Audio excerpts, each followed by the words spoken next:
नमस्कार, इस वक्त आप देख रहे हैं झारखंड जोश। झारखंड प्रशासनिक सेवा संघ की आम सभा के माध्यम से रांची के आर्यभट्ट सभागार में किया गया, जिसमें सभी प्रशासनिक अधिकारियों की कुछ मांग को लेकर आज मुख्यमंत्री हेमंत सोरेन को ज्ञापन भी सौंपा गया। उन्हें मुख्यमंत्री ने आश्वस्त भी किया कि आपकी सभी मांगों को लेकर सरकार चिंतित भी है और अग्रसर उनके हित में सरकार काम भी करेगी। आइए देखते हैं इसकी एक झलक। झारखंड प्रशासनिक सेवा संघ के अध्यक्ष राम कुमार सिन्हा जी, उपस्थित यहाँ सभी गण्यमान्य अतिथिगण और यहाँ उपस्थित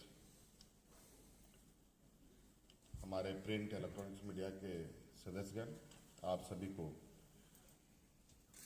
आज के इस आम सभा में एकत्रित होने के लिए बहुत बहुत आपका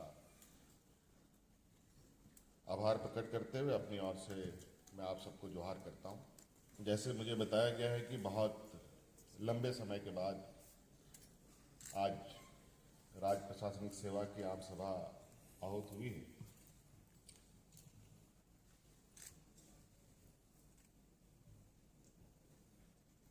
जब से हमने ये राज्य का कार्यभार संभाला है, उस समय से आज तक का यात्रा आप लोगों के सामने है। सरकार बनने के बाद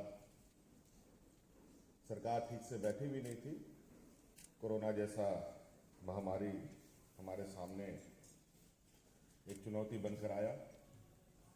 लगभग 2 साल काफी उथल पुथल का वर्ष रहा है और आज वक्त मिलते आज आप लोग भी एकत्रित हैं, हम भी आप लोगों के समक्ष हैं। और सिन्हा जी ने कई सारी बातें और कई सारी मांगे आप लोगों की तरफ से रखी।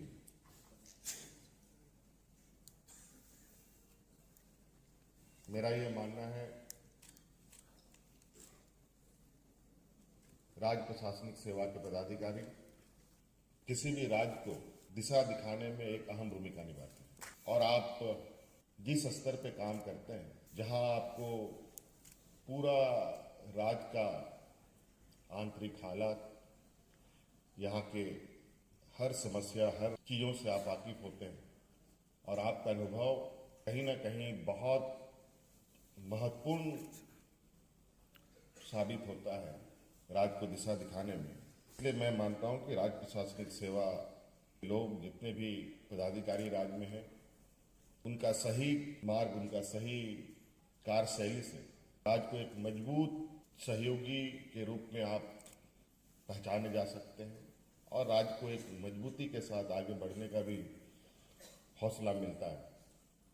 हमने या सरकार, कोई भी सरकार कुछ भी काम करती है, कोई भी योजना प्रोग्राम संचालित करती है, उन सब चीज़ों को धरातल पर उतारना, वो तक पहुंचाना, इसका माध्यम आप ही लोग होते हैं।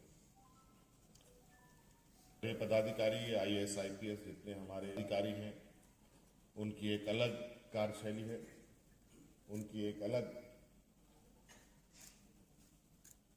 व्यवस्था है। लेकिन मैं इस बात को बिल्कुल मानता हूं, जब तक आप लोग हमारे उन वरीय पदाधिकारियों के सहयोगी के रूप में ना खड़े हों, तो वो भी एक कदम ना चल सके। इस संदर्भ में आपको स्मरण होगा कि सरकार बनने के बाद हमने एक प्रशासनिक सुधार के लिए एक आयोग का भी गठन किया था। उस आयोग की जिसमें हम लोगों ने देवाशीष मुखर्जी, क्या नाम था, देवाशीष गुप्ता जी को बनाया था। उनका रिपोर्ट भी सबमिट हो चुका है। एक बार जब याद आया तो इस बात को हमने सामने रखा, अपने पदाधिकारियों के सामने रखा, लेकिन संयोग बन नहीं पाया कि उस पर हम लोग उसके निचोड़ क्या हुए, उस पर हमें आगे क्या काम करना चाहिए, उस पर आगे कैसे बढ़ना चाहिए, इस पर अभी हम लोग नहीं पहुंच पाए। हालांकि इस विषय पर हमने कहा भी है कि उस रिपोर्ट की एक अध्ययन आवश्यक है, ताकि प्रशासनिक व्यवस्था में क्या मूलभूत सुधार करने की आवश्यकता है, सुधार की दिशा में आगे बढ़ा जाए। जब तक प्रशासनिक व्यवस्थाएं मजबूती से स्थापित नहीं होंगी तो कोई भी प्रोग्राम, कोई भी योजनाओं को सही तरीके से अमल में लाना भी काफी चुनौती भरा हो सकता है। विषय पर हमेशा प्रयासरत रहता हूं। हमारी प्रशासनिक व्यवस्था काफी मजबूती के साथ खड़े हो, की समस्याओं का समाधान हो। झारखंड तो वैसे भी कई चुनौतियों से जूझ रहा है। राज बनने के बाद कई उतार चढ़ाव इस राज्य ने देखे, राजनीतिक उतार चढ़ाव देखे। कई चुनौतियां सरकार के पास रही। जहां झारखंड को होना चाहिए था उसके विपरीत आज देश के सबसे पिछड़े राज्यों में हमारी सरकार में आपको अपनी बातें रखने के लिए कोई हिचक नहीं होनी चाहिए। आप हर कोई हम अपनी बातों को रखने के लिए स्वतंत्र है, चाहे वो मुख्यमंत्री कार्यालय में हो, चाहे वो विभागीय व्यवस्था में हो।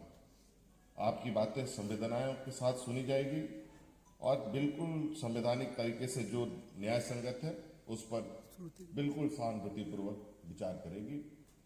22 साल हो गए हम लोग के राज्य के अलग हुए। बहुत सारी चीजें, आधारभूत संरचना में भी कई कमियां हैं, तकनीक सेवाओं में भी कई कमियां हैं। कई क्षेत्र में एक साथ काम करने की आवश्यकता है। लेकिन मैं इतना जरूर कह सकता हूं कि मैक्सिमम परफेक्शन को हम अंजाम दे सकते हैं। इस आशा उम्मीद के साथ सभी चलते हैं और इस उम्मीद के साथ मैं भी आप लोगों से आशा करूंगा।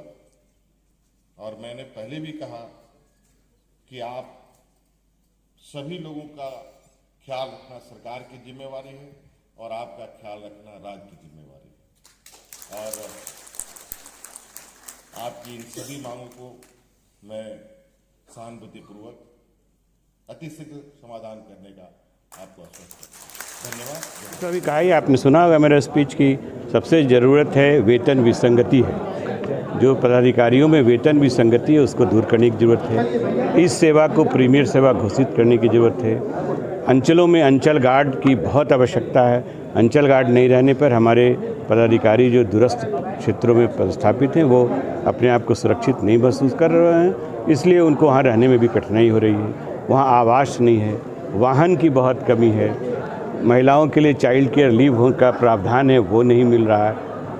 बहुत सारी ऐसी व्यवस्थाएं जो समय समय पर हम लोग सरकार को बताते रहते हैं। कुछ बातें पूरी हो रही हैं, कुछ बातें पूरी होने की प्रक्रिया में है। हमको इस युवा मुख्यमंत्री से ज़रूर उम्मीद है कि हम लोगों की मांगों पर गंभीरता से विचार करेंगे और ज़रूर पूरी करेंगे।